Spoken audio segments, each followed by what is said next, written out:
요한복음 강의의 69번째 시간 평안하라 그리고 담대하라 라는 제목으로 우리 하나님 말씀 함께 나누도록 하겠습니다. 오늘 본문의 말씀은 크게는 13장부터 시작되었던 예수님의 고별 광화 마지막 부분이죠. 13장은 우리가 잘 알다시피 다락방에서 예수님께서 세족식을 하시고 또 최후의 만찬을 하십니다. 그 자리에서 가룟 유다가 예수를 팔려는 계획을 가지고 그 방을 뛰쳐나가죠. 그리고 남겨진 그 11명의 제자들에게 14장부터 시작하여서 예수님께서 말씀을 하십니다. 내가 이제 너희를 떠나게 될 것이다. 내가 너희를 떠나지만 너희가 두려워하지 말고 담대하라. 그리고 너희가 마음에 근심하지 말라. 하나님을 믿으니까 나를 믿어라. 그렇게 말씀하시면서 14장, 15장, 16장 이렇게 3장에 이르러서 예수님께서 긴 말씀을 하십니다. 우리가 잘 아는 것처럼 내가 너희를 떠나는 것이 너희에게 유익이다. 왜냐하면 성령님께서 오실 것이기 때문이고 그가 오셔서 하나님 나라의 복음을 계속해서 너희를 통하여 증거할 것이고 또 이 땅에서 너희가 살아감에 있어서 담대하게 하시고 평안하게 하시고 또한 기쁨을 주실 것이다. 이러한 그 내용의 말씀을 쭉 이어가십니다. 그리고 이제 마지막으로 하시는 말씀이 오늘 본문의 내용인 것입니다. 이 말씀을 보면 특별히 우리가 33절을 중심으로 보게 될 것인데 내가 지금까지 너희에게 이 말씀을 쭉 한 것은 너희로 내 안에서 평안을 누리게 하려 함이라. 이렇게 말씀하십니다.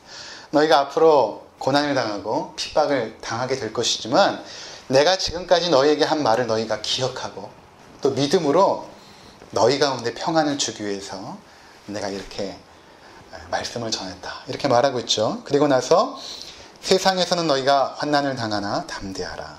내가 세상을 이기었노라. 그렇게 말씀을 하시는 것입니다. 예수님께서 평안하라. 그리고 또한 담대하라. 이렇게 말씀하신 것입니다.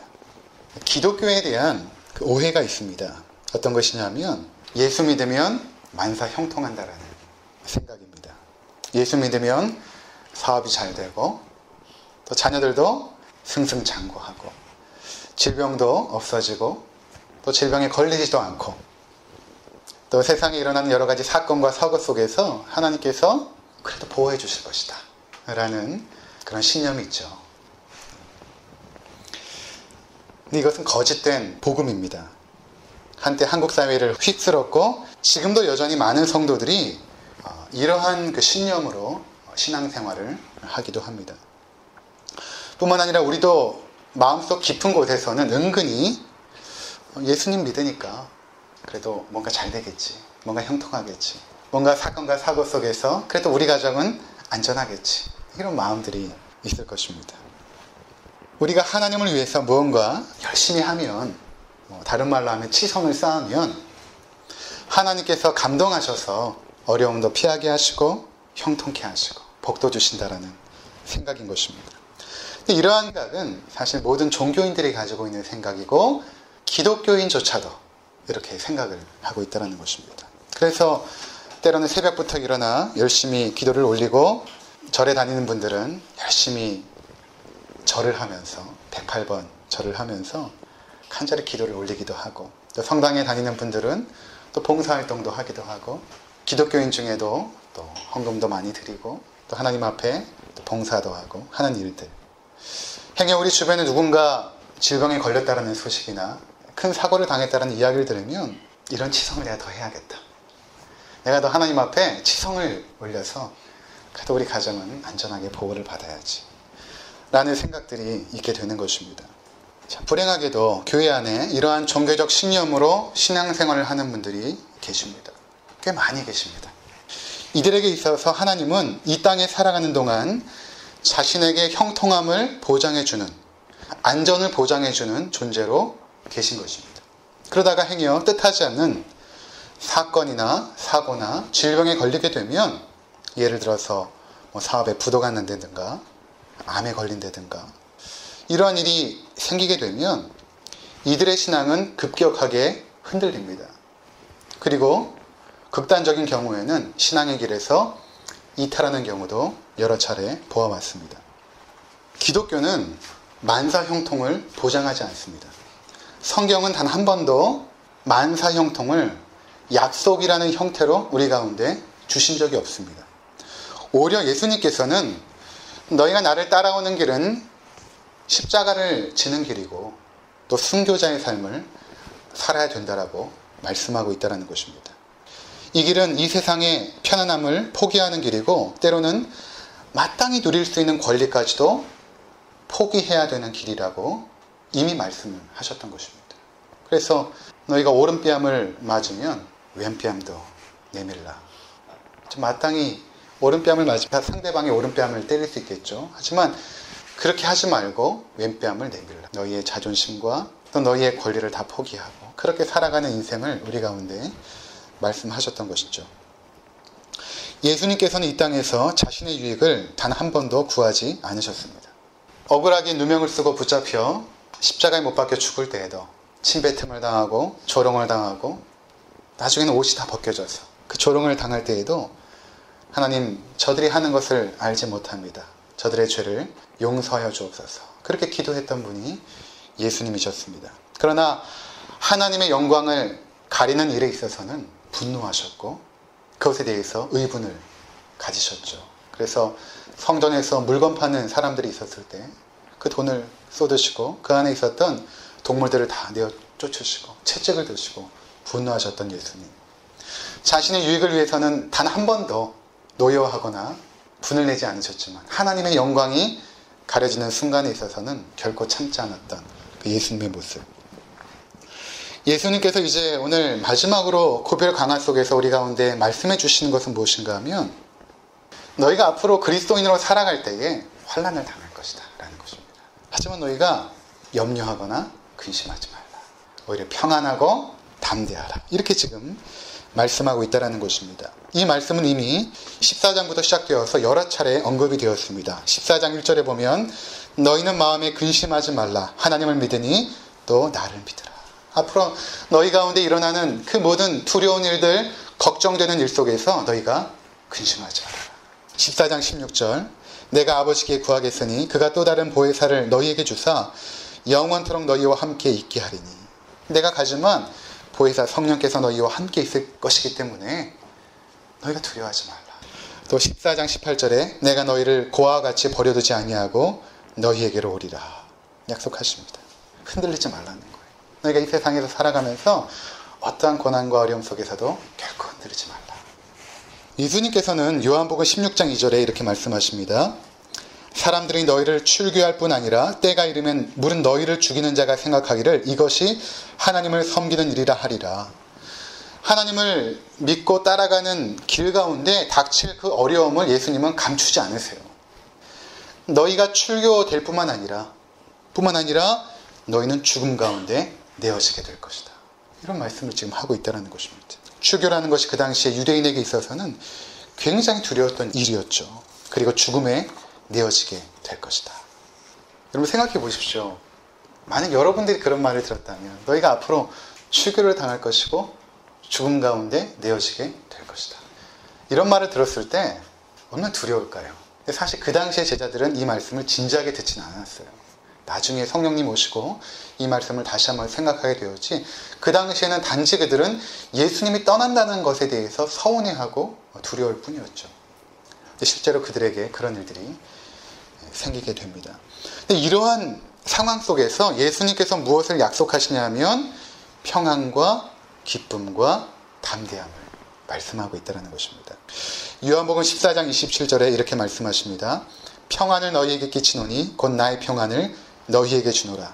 내가 너희에게 주는 것은 세상이 주는 것과 같이 아니하리라. 너희는 마음에 근심하지도 말고 두려워하지도 말라 말씀하시죠. 평안을 약속하십니다.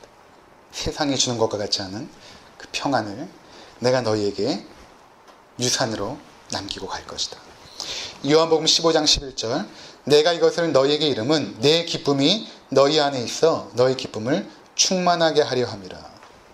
내가 이 말을 지금 너희에게 하는 것은 앞으로 너희 가운데 생길 그 고난과 핍박과 어려움 속에서 오히려 기뻐하도록 내가 이 말을 하고 있다 라고 말씀하신 것입니다. 16장 22절 지금은 너희가 근심하나 내가 다시 너희를 보리니 너희 마음이 기쁠 것이요 너희 기쁨을 빼앗을 자가 없으리라. 기쁨을 약속하십니다. 또 요한복음 16장 24절 지금까지는 너희가 내 이름으로 아무것도 구하지 아니하였으나 구하라 그리하면 받으리니 너희 기쁨이 충만하리라. 요한복음 16장 33절 이것을 너희에게 이르는 것은 너희로 내 안에서 평안을 누리게 하려 함이라. 세상에서는 너희가 환난을 당하나 담대하라 내가 세상을 이기었노라 말씀하십니다. 너희가 평안을 누리고 담대하고 그리고 기쁨을 누리도록 말씀을 지금 예수님께서 하고 있다는 것입니다. 우리가 잘 아는 것처럼 예수님께서 죽으시고 이제 부활하세요. 그리고 40일 동안 그의 제자들과 함께 계십니다. 그리고 나중에 감난산에서 승천하여 하늘로 올라가십니다. 그리고 나서 얼마 있다가 오순절 날이 되어서 제자들이 모여 있을 때 성령님으로 강림하시죠. 성령님이 그 가운데 강림하십니다. 그리고 나서 성령의 임재 속에서 제자들은 예수님의 죽으심과 부활을 증거하는 그런 사명을 감당하게 됩니다. 그렇게 예수님을 증거하다가 그들은 비참하게 죽음을 맞이하죠. 로마 경기장에 사자발이 되어 죽기도 하고 로마 시내를 밝히는 등불로 태워져 죽기도 하고 손과 발에 묶여서 말이 당겨서 온 사지가 찢겨나가는 능지처참을 당하기도 합니다. 히브리서 11장에서는 당시 성도들이 당한 고통을 이렇게 말하고 있습니다. 여자들은 자기의 죽은 자들을 부활로 받아들이기도 하며 또 어떤 이들은 더 좋은 부활을 얻고자 하여 심한 고문을 받되 구차히 풀려나기를 원하지 아니하였으며 또 어떤 이들은 조롱과 채찍질 뿐 아니라 결박과 옥에 갇히는 시련도 받았으며 돌로 치는 것과 톱으로 켜는 것과 시험과 칼로 죽임을 당하고 양과 염소의 가죽을 입고 유리하며 궁핍과 환난과 학대를 받았으니 이런 사람은 세상이 감당하지 못하느니라. 그들이 광야와 산과 동굴과 토굴에 유리하였느니라. 이런 고통을 그들이 당하게 됩니다. 참으로 놀라운 것은 그들 가운데 예수님이 약속하신 그 기쁨 그리고 그 평안 그것이 있었다라는 것입니다. 죽는 순간까지도. 이레니우스 같은 사도는 그 요한의 제자였거든요. 죽어가면서 이런 말을 합니다. 예수 그리스도께서 한 번은 나를 거절하지 않으셨는데 내가 어떻게 그분을 내 입술로 부인할 수 있겠습니까? 그렇게 고백하고 그는 평안함 가운데 하나님께로 나아갔죠. 수많은 믿음의 선배들이 평안함 가운데 기쁨 속에서 인생을 살다가 마감했던 것입니다. 그렇다면 어떻게 성도들은 이러한 극심한 환난 속에서 평안할 수 있고 또 담대할 수 있었을까요? 첫 번째는 하나님의 사랑 때문에 그렇습니다. 오늘 본문 26절과 27절을 한번 보시기 바랍니다. 그날에 너희가 내 이름으로 구할 것이요 내가 너희를 위하여 아버지께 구하겠다 하는 말이 아니니 이는 너희가 나를 사랑하고 또 내가 아버지께로부터 온 줄 믿었으므로 친히 너희를 사랑하심이라. 아멘. 아버지께서 친히 너희를 사랑하심이라. 그날에 너희가 내 이름으로 구할 것이요 그렇게 말하죠. 예수님의 이름으로 우리가 구할 것입니다. 내가 너희를 위하여 아버지께 구하겠다 하는 말이 아니니 이건 예수님께서 우리를 위하여 기도하시지 않는다는 것이 아니라 특별히 이 기도를 듣고 응답하시는 그 하나님의 독특한 사역을 강조하시는 것입니다. 하나님 아버지께서 너희를 너무나 사랑하시기 때문에 너희가 내 이름으로 기도할 때에 그것을 들으시고 응답해 주실 것이다. 왜냐하면 너희를 친히 사랑하시기 때문에 이렇게 말씀하십니다. 즉 하나님께서 우리를 사랑하시기 때문에 이 땅에서 우리가 살아갈 때에 환난과 핍박과 고난이 있지만 기뻐할 수 있고 평안할 수 있고 담대할 수 있다는 것입니다. 두 번째는 예수님께서 세상을 이기셨기 때문입니다. 오늘 우리가 33절 읽은 것처럼 세상에서는 너희가 환난을 당하나 담대하라. 내가 세상을 이기었노라. 이렇게 말씀하시죠. 그러니까 예수님께서 세상을 이기셨기 때문에 너희가 담대할 수 있다. 어떤 의미냐면 우리가 다윗과 골리앗의 싸움을 잘 알죠. 골리앗은 사단의 상징입니다. 다윗은 예수 그리스도를 상징합니다. 예수 그리스도가 사단의 그 머리를 박살낸 것이죠. 그것이 다윗과 골리앗의 전쟁인 것입니다. 둘이 싸워서 다윗이 승리했지만 그 승리는 하나님 백성의 승리였죠. 마찬가지로 예수 그리스도께서 죽으시고 부활하심으로 말미암아 사단의 머리가 박살난 것입니다. 예수의 승리는 바로 우리의 승리거든요. 그분의 부활은 우리의 부활이 된 것입니다. 사단이 가장 움켜잡고 쓰는 강력한 무기 중에 하나가 뭐냐면 죽음이거든요. 우리를 다 죽음의 속박과 두려움 가운데 묶어놨잖아요. 죽음이 얼마나 두려운 존재입니까? 그런데 예수께서 부활하심으로 말미암아 죽음의 권세를 이기신 것입니다. 그 권세를 무너뜨린 것입니다. 그래서 성도들은 부활의 소망이 있기 때문에 죽음이 더 이상 두렵지 않는 것이죠. 그래서 담대할 수 있는 것입니다. 뿐만 아니라 이 세상을 살아갈 때 닥쳐오는 그 모든 도전과 고난과 어려움들에 대항하여서 담대할 수 있습니다. 왜냐하면 예수님께서 세상을 이기시고 승리했기 때문에 그런 것입니다. 그래서 우리 성도들이 예수님을 나의 하나님이며 주님으로 믿고 그분을 영접할 때에 우리는 죄가 용서되고 부활의 약속을 받은 하나님의 자녀가 되는 것입니다. 그래서 성도들은 이 세상을 살아갈 때 담대할 수 있다는 것입니다. 제가 지난 한 주는 어떤 한 분으로 인해서 굉장히 많은 도전과 감동을 받았던 한 주였습니다. 책을 한 권 사서 읽었는데 오늘 조금 소개하도록 하겠습니다. 로제타 셔우드 홀이라는 분입니다. 굉장히 미인 아닙니까? 단정하고 옷매무새도 말끔한 로제타 셔우드 홀입니다. 그는 1865년 미국 뉴욕주의 작은 마을에서 태어났습니다. 그가 선교지로 가기 전에 뉴욕에 있는 빈민가에서 자원봉사를 하고 있는 중에 중국 선교를 지망했던 윌리엄 제임스를 만나게 됩니다. 이렇게 잘생긴 청년입니다. 눈도 부리부리하고. 이 윌리엄이 로제타를 처음에 만났을 때 한눈에 반해버립니다. 근데 이제 윌리엄은 중국으로 가게 돼 있었고 로제타는 조선 땅으로 가려고 이제 준비를 하고 있었습니다. 1890년에 로제타가 조선 땅으로 옵니다. 그때 그 나이가 몇 살이었냐면 25살. 효진자매 지금 몇 살이에요? 23살. 네. 효진자매 나이에 조선 땅에 이제. 그래서 이제 로제타는 한양의 그 보구여관이라는, 여관이 아니고 보호하고 사람을 구하는 여인들의 집, 이런 이름이거든요. 그 보구여관에서 여성들을 치료하는 일을 하게 돼요. 왜냐면 그 당시에 여성들이 병원에 갈 수가 없었어요. 남자 의사들한테 몸을 보여주는 것이 그 당시 문화에 맞지 않았기 때문에 대부분 여성들이 병들면은 앓다가 죽게 되는 이런 일이 굉장히 많았죠. 그래서 이 로제타는 그 보구여관에서 여성들을 치료하는 일을 이제 하게 되었던 것입니다. 그렇게 일을 하다가 원래 이제 로제타는 그 감리교 선교회에 5년 동안 결혼을 안 하고 한국 선교를 하기로 이제 약정을 하고 왔거든요. 근데 이제 윌리엄과 사랑이 싹튼 거예요.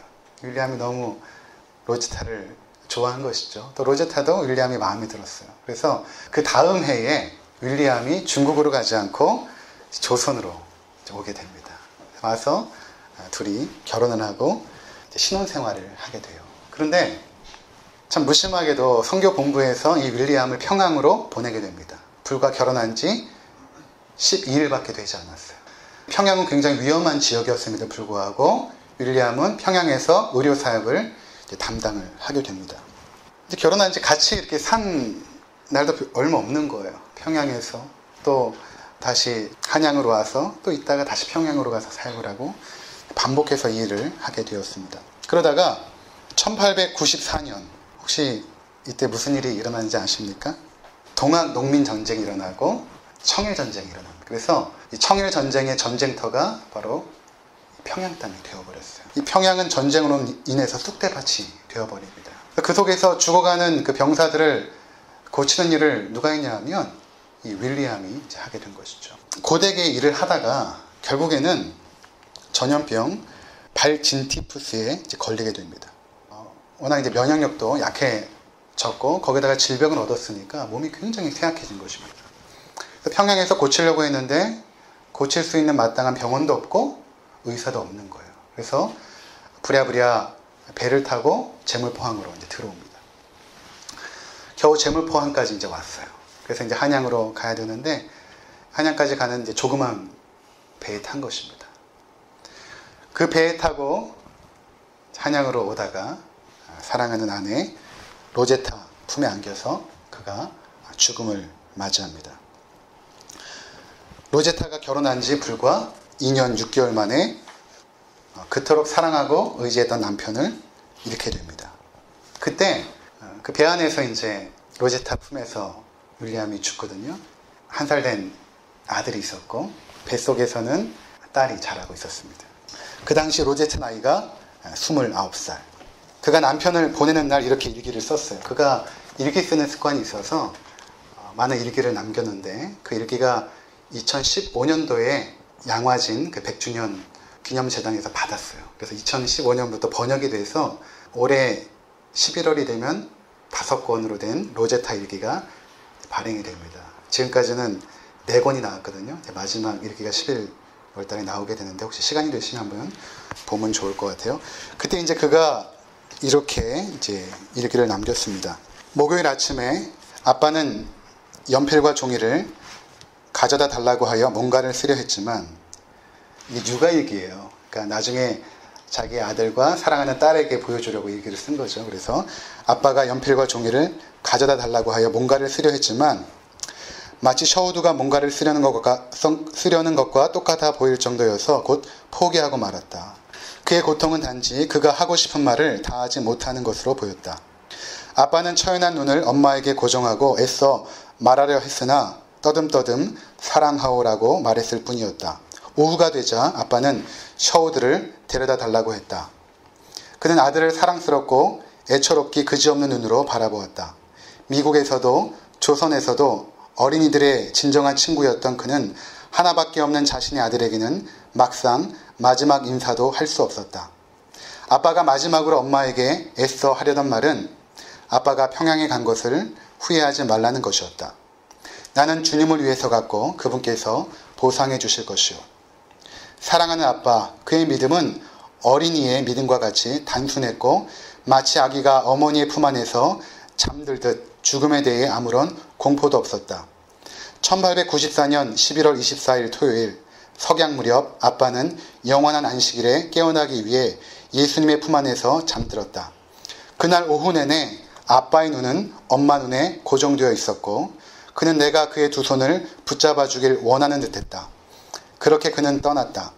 나는 아빠의 사랑스러운 두 눈을 감겼다. 그런데 아빠의 눈이 다시는 엄마의 눈을 볼 수 없다는 생각에 미치자 나는 다시 아빠의 눈을 뜨게 해서 오랫동안 그의 눈을 바라보았다.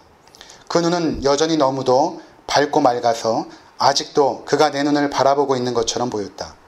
나는 내 방으로 와서 나의 사랑스러운 작은 셔우드를 안고 셔우드와 배 안에 있는 또 다른 어린 것을 위해 내가 용감하고 강해지게 해달라고 하나님께 기도드렸다. 이게 이제 그날의 일기입니다. 그 후에 이제 로제타가 다음 사진 한번 보여주시겠어요? 남겨진 자녀들이에요. 앞에 있는 아이가 셔우드, 뒤에가 이제 딸이거든요. 근데 제가 이 사진을 보고 참 감동했던 게 셔우드가 엄마의 손을 잡고 있어요. 로제타가 셔우드의 손을 잡은 것이 아니라 셔우드가 엄마의 손을 잡고 있어요. 마치 엄마를 위로하는 것처럼 내가 엄마를 도와줄게, 함께 할게 하는 것처럼 셔우드가 이렇게 엄마의 손을 잡고 있죠. 이제 로제타 홀은 남편이 죽은 후에 미국에 가서 몸과 마음을 추스립니다. 그리고 저렇게 예쁜 딸을 낳아서 그곳에서 이제 몸과 마음을 추스리죠. 그리고 그 모든 아픔을 잊기 위해서 사역에 전념을 합니다. 미국에서. 근데 여러분 생각해 보세요. 미국이란 땅이 참 얼마나 살기 좋은 땅입니까? 먹을 것도 풍부하고 아이들을 키우기에도 가장 안전하고 좋은 땅 아닙니까? 그런데 이디스를 낳고 나서 조금 후에 한국으로 다시 돌아옵니다. 조선 땅으로 다시 돌아와요. 그때 그가 이렇게 일기를 남깁니다. 엄마는 해외 선교회가 파견해 준다면 조선으로 돌아가기로 결정했다. 선교회에서 기꺼이 나를 파견할 생각이고 조선에서는 내가 돌아오길 애타게 기다리고 있어서 아마도 하나님께서 원하시는 바가 바로 이게 아닐까 생각했다. 만약 그것이 하나님의 뜻이 아니라면 가는 길이 막히고 이곳에서 새로운 길이 열리길 기도했다. 하지만 가는 길을 활짝 열기 위해 이곳의 일이 안 풀리는 것으로 보인다. 이제 그곳에서 뭔가 일을 하려고 했지만 계속 문이 닫히는 거예요. 하나님께서 조선으로 가는 길만 열어놓으신 거예요. 결국에는 로제타가 두 아이를 데리고 조선으로 다시 돌아옵니다. 그렇게 해서 모든 것을 잊고 사역에 전념하다가 이 세 가족이 질병에 걸려요. 그런데 로제타나 셔우드는 완쾌가 됐는데 이디스는 질병에서 헤어나지 못하는 거예요. 계속해서. 그때 이 딸이 4살이었습니다. 4살 먹은 이디스가 결국에는 이질에 걸려서 아파의 품으로 가게 됩니다. 그때 아주 로제타가 일기를 세세하게 이제 기록을 하고 체온표에다가 시간마다 이제 표시를 하면서 이디스가 얼마나 힘들어했는지 이렇게 보면 잘 안 보이시겠지만 체온표거든요. 나중에 보면 여기까지 41도까지 온도가 이제 올라가게 되는데 오후 6시 45분 숨이 가빠지고 토하려 했다. 오후 7시 15분 열이 40.5도까지 올라갔다. 오후 8시 오빠의 작은 숟가락으로 아이스크림을 조금 입에 넣어주니 핥아먹었다. 오후 8시 25분 체온이 41도, 숨이 가쁘고 힘들어했다. 엄마는 아이를 매일 오후 낮잠을 재울 때처럼 품에 안고 흔들어 주었다. 만족한 듯 숨이 조금 편안해졌다. 얼굴도 평화로워졌다. 그리고 호흡의 간격이 점점 멀어져 갔다. 눈을 크게 뜨고 엄마를 바라본 채 작은 영혼이 서서히 떠나갔다. 그렇게 그 아이는 자신을 세상에 보내주신 얘기로 다시 돌아갔다. 8시 40분이었다. 그때 그가 이렇게 일기를 남깁니다. 이때 로제타의 마음속에 하나님을 향한 그 원망과 서운함들 그리고 그 상실감 이것들이 크게 자리를 잡습니다. 결국에는 신경쇠약에 걸리게 돼요. 미국으로 돌아가게 되죠. 아마 내가 다시는 이 땅을 돌아오지 않겠다라고 생각을 했는지 모르겠어요. 사랑하는 딸을 잃고 이 조선이라는 미개하고 가난하고 이 더러운 이 땅. 그가 이런 글을 남깁니다. 우리의 사랑스러운 이디스가 떠난 지 온 2년이 흘렀다. 우리는 루스, 그레첸, 메리를 볼 때마다 이디스가 살아있으면 어땠을까 생각하게 된다. 이디스는 셔우드가 3살이었을 때보다 2인치나 컸으므로 아마도 지금쯤은 셔우드보다 더 컸을 것이다. 엄마의 상태가 안 좋은 탓인지 어찌된 일인지 어린 딸을 잃은 엄마의 슬픔은 점점 더 견디기 어려워져만 간다. 나중에 이런 얘기도 썼어요. 기꺼이 이삭을 제단에 바치고 하나님께서 엄마에게 최선의 선택을 해주신 것이라 믿으려 애써왔지만 하나님께서 엄마에게서 가장 소중한 것을 빼앗아 간 것처럼 느껴진다. 그 서운함이 물밀듯 다가온 것이죠. 근데 그가 그냥 미국에서 편안하게 사랑하는 셔우드와 함께 둘이 살았으면 얼마나 좋았겠어요. 그런데 다시 조선 땅으로 돌아옵니다. 그리고 그가 이제 평양에 가요. 그래서 남편이 죽었을 때 기금을 모은 것이 있거든요. 그걸 가지고 기홀병원을, 그러니까 한국의 최초의 근대식 병원이죠. 기홀, 그러니까 호를 기념하는 병원, 남편 호를 기념하는 병원을 이제 세우게 됩니다. 그리고 그곳에서 맹인학교를 설립하여서 시작을 합니다.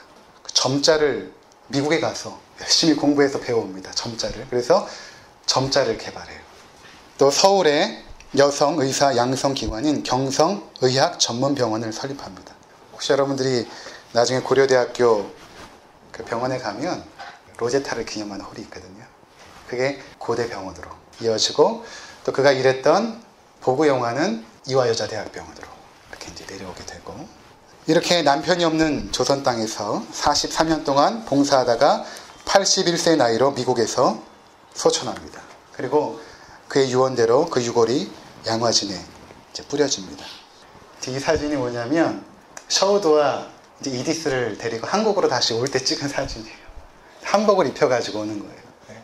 한복 보입니까? 한복을 입혀가지고 한 번 더 넘겨주시겠어요?